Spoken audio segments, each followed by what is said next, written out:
Before building a $500 million dam, you need to know exactly how water behaves on the spillway. Since full-scale testing is impossible, engineers use scale models. Dimensional analysis acts as the mathematical bridge, guaranteeing a 1-meter lab model behaves exactly like a 100-meter real-world structure. This table shows the mass, length, time, or MLT, dimensions for standard fluid variables. Before any scaling can begin, you must establish dimensional homogeneity.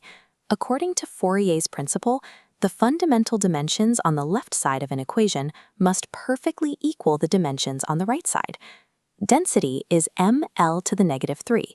Dynamic viscosity includes mass, mL⁻⁻1, T⁻⁻1. Kinematic viscosity drops mass entirely, becoming L² T⁻⁻1. Discharge is L³ T⁻⁻1. Committing these specific MLT units to memory is your mandatory first step. Without them, navigating dimensional analysis questions on the AEE exam is impossible. This graphic shows Buckingham's π-Theorem. When variables exceed 4, early methods fail. Buckingham's approach reduces complex variables into manageable dimensionless groups. To find how many independent π terms you need, subtract fundamental dimensions, m, from total variables, n.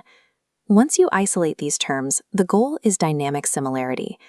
This state is achieved when all the governing physical forces in the lab model scale perfectly proportionally to the forces in the prototype.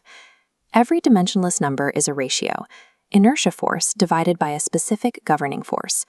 For the Big Five, the exact pairings are Reynolds to viscous, Froude to gravity, Euler to pressure, Weber to surface tension, and Mach to elastic force. Diagnosing which physical force dominates your specific real-world scenario is the single factor that dictates which mathematical model law you must apply. This graphic outlines the Reynolds model law.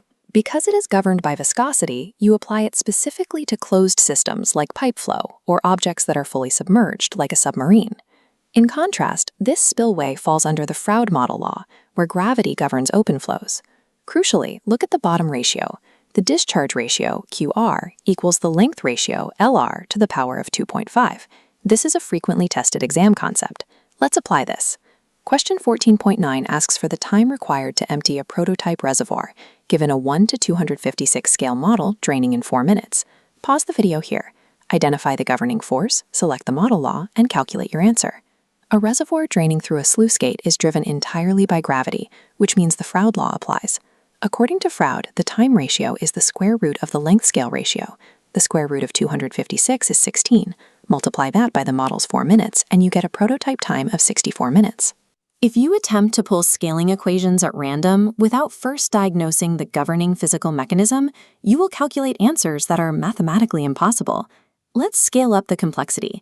Question 14.10 asks us to compare a sphere moving at 1.6 meters per second in water to a scaled model being tested in a wind tunnel.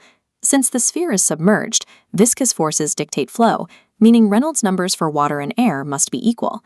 Substituting the ratios, air is 750 times less dense and 60 times less viscous, isolates the wind tunnel velocity, resolving to 10 meters per second. This table consolidates the entire framework. On the left side, we map the real-world physical structures. In the center, we define their dominant forces, and on the right, we list the precise mathematical formulas for velocity, time, and discharge ratios. Accuracy in these problems depends on your ability to correctly identify which force is in control. Once that force is diagnosed, the mathematics of hydraulic scaling follows a clear, repeatable path.